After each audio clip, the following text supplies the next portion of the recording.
آج کی اس سٹوری کا نام ہے خوبصورت ٹوپی۔ السلام علیکم، میں آپ کی ہوسٹ صالحہ رانا اور آپ دیکھ رہے ہیں شہزادی وائس۔ تو چلیے آج کی سٹوری شروع کرتے ہیں۔ اینڈرز کی سالگرہ پر اس کی ماں نے جو تحفہ اسے دیا تھا وہ اسے بے حد پسند آیا۔ یہ ایک سرخ رنگ کی ٹوپی تھی جس کا پھندنا گہرے نیلے رنگ کا تھا۔ ٹوپی کے درمیان تھوڑا سا حصہ سبز رنگ کے اون سے بنا ہوا تھا۔ اینڈرز کی ماں یہ ٹوپی سرخ رنگ کے اون ہی سے مکمل کرنا چاہتی تھی، مگر سرخ اون کا ناکافی ہونے کی وجہ سے اسے مجبوراً سبز اون ہی سے ٹوپی مکمل کرنی پڑی۔ اینڈرز کی ماں نے ٹوپی میں سبز اون اس سلیقے سے استعمال کیا تھا کہ سبز رنگ کا یہ حصہ ٹوپی کی خوبصورتی میں مزید اضافہ کر رہا تھا۔ اینڈرز نے جیسے ہی یہ ٹوپی پہنی، اسے سب نے رشک بھری نظروں سے دیکھا۔ اس کے بہن بھائی اس کے اطراف گھوم پھر کر ہر زاویے سے اسے دیکھتے اور یہ کہتے، بھیا تم یہ ٹوپی پہن کر سچ مچ کے شہزادے لگ رہے ہو۔ اپنی تعریف سن کر اینڈرز کو خوشی ہوتی اور وہ دل ہی دل میں سوچتا کہ میری ماں نے کتنی محنت سے میرے لیے یہ خوبصورت ٹوپی بنائی ہے جسے پہن کر میں سچ مچ کا شہزادہ لگتا ہوں۔ اینڈرز کے امی ابو نے بھی جب اس کی تعریف کی تو اس کی خوشی کی انتہا نہ رہی۔ اینڈرز نئی ٹوپی کے تحفے پر بے حد مسرور تھا۔ وہ ہر وقت ٹوپی سر پر پہنے رہتا۔ اچھی ٹوپی تو ہمیشہ گھر سے باہر پہن کر جانے کے لیے ہوتی ہے، یہ خیال آتے ہی وہ گھر سے باہر نکلا۔ ٹوپی ٹھیک سے پہن کر اس نے اپنے ہاتھ نکر کی جیب میں ڈالے اور یوں ہی ٹہلنے کے ارادے سے باہر چل دیا۔ اس کی خواہش تھی کہ بستی کے سب لوگ اسے ٹوپی پہنے ہوئے دیکھیں اور یہ بھی کہ وہ اس ٹوپی میں کتنا خوبصورت لگ رہا ہے۔ قصبے کا پہلا شخص جس سے اس کا سامنا ہوا ایک کسان تھا جو ایک بیل گاڑی پر لکڑیوں کے ڈھیر لادے ہوئے اپنے گھر کی طرف جا رہا تھا۔ اینڈرز پر نظر پڑتے ہی کسان نے تقریباً چلاتے ہوئے کہا، اے خوبصورت ٹوپی پہنے ہوئے لڑکے، کیا تو میرے ساتھ میری بیل گاڑی پر بیٹھنا پسند کرے گا؟ اینڈرز نے کسان کا شکریہ ادا کیا اور اپنا سر فخر سے اکڑائے آگے کی طرف چل دیا۔ اسے آج تک ملنے والے تحائف میں سب سے اچھا تحفہ یہ ٹوپی لگی تھی، اس لیے کہ اسے پہن کر وہ خوبصورت لگتا تھا اور اس سے بھی بڑھ کر کہ یہ اس کی ماں نے اسے بنا کر دی تھی۔ چلتے چلتے اس کی ملاقات لارس سے ہوئی۔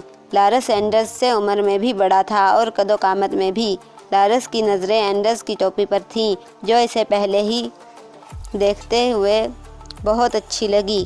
چلتے چلتے اس کی ملاقات لارس سے ہوئی۔ لارس اینڈرز سے عمر میں بھی بڑا تھا اور قد و قامت میں بھی۔ لارس کی نظریں اینڈرز کی ٹوپی پر تھیں جو اسے پہلی ہی نظر میں بہت بھلی لگی تھی۔ کیا تم یہ ٹوپی مجھے دینا پسند کرو گے؟ میں تمہیں اس کے عوض اپنی خوبصورت جیکٹ دے سکتا ہوں۔ میں معافی چاہتا ہوں لارس، میں تمہاری یہ خواہش پوری نہیں کر سکتا۔ اسے میری ماں نے صرف میرے لیے بنایا ہے۔ اینڈرز نے گویا ٹوپی دینے سے انکار کر دیا اور گڈ بائی کہہ کر آگے بڑھ گیا۔ ٹوپی کے حوالے سے پیش آنے والا ہر نیا واقعہ اس کے دل میں اس ٹوپی کی اہمیت اور بڑھا دیتا، بلکہ اپنی ماں سے محبت کا احساس بھی بڑھ جاتا، اس لیے کہ اتنی خوبصورت ٹوپی اس کی ماں نے اپنے ہاتھوں سے صرف اس کے لیے بنائی تھی۔ لڑکے تم اس سرخ سبز اور نیلی ٹوپی میں بہت بھلے معلوم ہوتے ہو۔ میں تو کہتی ہوں کہ تم یہ پہن کر بادشاہ کے محل میں بھی جا سکتے ہو، اس لیے کہ تم سچ مچ کے شہزادے معلوم ہو رہے ہو۔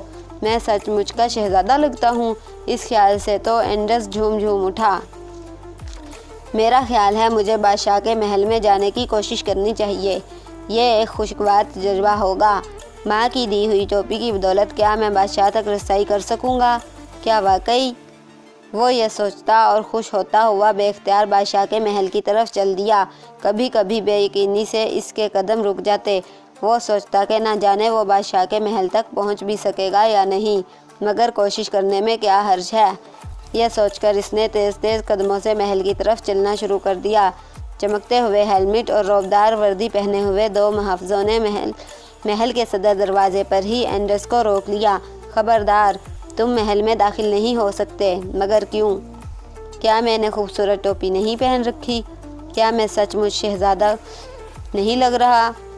اینڈرز نے بحث کرنا چاہی، مگر محافظوں نے یہ کہہ کر اس کا راستہ روک لیا، محل میں جانے کے لیے ایک مخصوص لباس پہن کر آنا پڑتا ہے اور وہ لباس صرف امیر لوگ ہی پہن سکتے ہیں۔ محافظوں نے اینڈرز کی بات بالکل نہ مانی اور اسے واپس چلے جانے کو کہا۔ اس سے قبل کہ اینڈرز مایوس ہو کر واپس چلا جاتا، ایک خوبصورت لڑکی محل کے دروازے پر آئی اور غور سے کم عمر لڑکے کو دیکھنے لگی جو سرخ سبز اور نیلی ٹوپی میں سچ مچ کا شہزادہ معلوم ہو رہا تھا۔ تم کون ہو؟ محل کے اندر سے لڑکی نے پوچھا۔ آؤ اندر آ جاؤ، میں شہزادی ہوں، اس سلطنت کے بادشاہ کی بیٹی۔ شہزادی کے کہنے پر اینڈرز محل کے اندر داخل ہو گیا۔ محافظوں نے شہزادی کو محل کے آداب کی خلاف ورزی سے باز رکھنے کی کوشش کی، مگر شہزادی نے ان کی کوئی بات نہ مانی اور اینڈرز کو اپنے ساتھ محل کے اندر لے گئی۔ کچھ ہی دیر بعد اینڈرز ایک خوبصورت کمرے میں موجود تھا جہاں بڑے بڑے فانوس منور تھے۔ کمرے کے در و دیوار قیمتی اشیاء سے آراستہ تھے۔ اینڈرز کے سامنے سونے اور چاندی کی تشتریوں میں انواع اقسام کے پھل اور کھانے کی چیزیں سجی ہوئی تھیں۔ اس نے محل کے متعلق قصوں اور کہانیوں میں بہت کچھ سن اور پڑھ رکھا تھا اور محل کو آج پہلی بار دیکھنے کا اتفاق ہوا تھا۔ یہاں کی شان و شوکت سے اس کی آنکھیں چندھیا رہی تھیں اور وہ پھٹی پھٹی آنکھوں سے ہر چیز بغور دیکھ رہا تھا۔ شہزادی نے اینڈرز کو غور سے دیکھا اور کہا، تم اس ٹوپی میں بہت خوبصورت لگ رہے ہو، کیا یہ ممکن ہے کہ تم اپنی ٹوپی مجھے دے دو؟ نہیں، اسے تو میری ماں نے صرف میرے لیے بنایا ہے۔ اینڈرز نے بڑی جرأت سے انکار کرتے ہوئے کہا، دیکھو میں تمہیں سونے اور ہیرے کا یہ خوبصورت لاکٹ دے دوں گی۔ یہ کہتے ہوئے شہزادی نے اپنا قیمتی لاکٹ اتارا اور اینڈرز کی جیب میں ڈال دیا۔ مگر یہ ٹوپی تو میں نہیں دے سکوں گا، اینڈرز نے کہا۔ شہزادی نے بہت سے قیمتی تحائف اور کھانے کی بہت سی چیزیں اس کی جیبوں میں بھر دیں اور کہا کہ یہ ٹوپی تم مجھے دے دو، میں تمہیں اس کے بدلے قیمتی سے قیمتی چیز بھی دینے کو تیار ہوں۔ نہیں، ہرگز نہیں۔ اینڈرز نے دونوں ہاتھوں سے ٹوپی اس طرح پکڑ لی جیسے یہ ٹوپی اس سے کوئی چھین لے گا۔ اس لمحے ایک دوسرے کمرے کا دروازہ کھلا اور بادشاہ سلامت اپنے تمام جاہ جلال سے کمرے میں داخل ہوئے۔ خوبصورت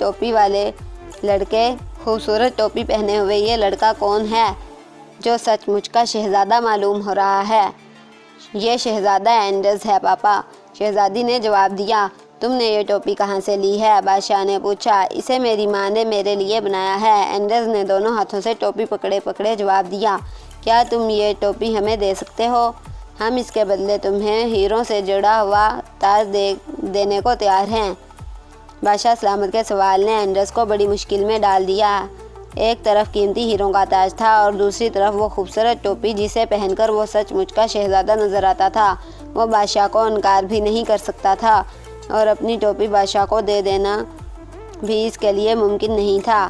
ایسے میں اسے ایک ہی راہ دکھائی دی، بس یہی عافیت کی راہ ہے، اس نے سوچا اور پھر اچانک وہ بھاگ کھڑا ہوا۔ سیڑھیاں پھلانگتا گرتا پڑتا کسی طرح وہ محل سے بھاگنے میں کامیاب ہو گیا۔ محل سے نکل کر بھی اسے یہی محسوس ہوا کہ محل کے محافظ اسے پکڑنے کے لیے اس کی طرف اور اس کی ٹوپی چھیننے کے لیے اس کے پیچھے آ رہے ہیں۔ وہ اور تیز ہوتا گیا، بھاگتے ہوئے بھی اس کے دونوں ہاتھ ٹوپی پر اپنی گریف مضبوط کیے ہوئے تھے۔ وہ بھاگتا رہا، وہ جلد سے جلد اپنے گھر پہنچ جانا چاہتا تھا۔ بھاگتے بھاگتے شہزادی کے دیے ہوئے قیمتی تحفے اس کی جیب سے گرنے لگے۔ سونے کا قیمتی لاکٹ بھی گر گیا، مگر وہ اسے اٹھانے کے لیے بھی نہیں رکا۔ اس کا خیال تھا کہ وہ رک گیا تو اسے محافظ پکڑ لیں گے۔ بھاگتے بھاگتے وہ گھر آ گیا۔ اینڈرز گھر میں داخل ہوا تو گھر کے سب لوگ اس کی یہ حالت دیکھ کر پریشان ہو گئے۔ اس کی امی، ابو اور بہن بھائی اس کے گرد جمع ہو گئے۔ کیا ہوا؟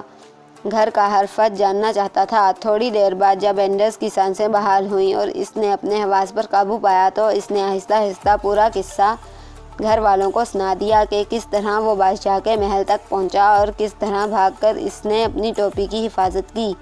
اینڈرز کی پوری بات سن کر اس کا بڑا بھائی غصے سے چلایا، بے وقوف، احمق گدھے، تم نے اس معمولی ٹوپی کی خاطر کتنے قیمتی خزانے لینے سے انکار کر دیا۔ شاہی تاج اور قیمتی لاکٹ سے ہمارے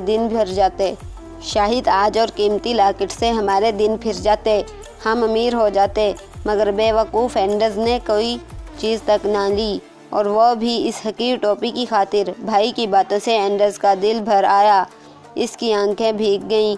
پھر وہ بھرائی ہوئی آواز میں صرف اتنا ہی کہہ سکا، میں نے جو کچھ کیا ٹھیک کیا۔ میری ٹوپی دنیا کی سب سے قیمتی ٹوپی ہے، شاہی خزانے اور دنیا بھر کی دولت بھی اس ٹوپی کے سامنے بے حیثیت ہے۔ اس لیے کہ اسے میری ماں نے بنایا ہے اپنے پیارے ہاتھوں سے، صرف اور صرف میرے لیے۔ یہ کہہ کر وہ ماں کے سینے سے لگ گیا اور پھوٹ پھوٹ کر رونے لگا۔ آپ کو یہ ویڈیو کیسی لگی ہمیں کمنٹس میں بتائیے۔ ختم شد۔ تو اگر آپ کو یہ ویڈیو تھوڑی سی بھی پسند آئی ہے تو اس ویڈیو کو شیئر ضرور کریں۔ اگر آپ اسی طرح کی مزید اچھی ویڈیوز دیکھنا چاہتے ہیں تو ہمارے چینل کو سبسکرائب کریں، لائک کریں، شیئر کریں، کمنٹ کریں۔ کیپ واچنگ شہزادی وائس۔ السلام علیکم۔ پاکستان زندہ باد۔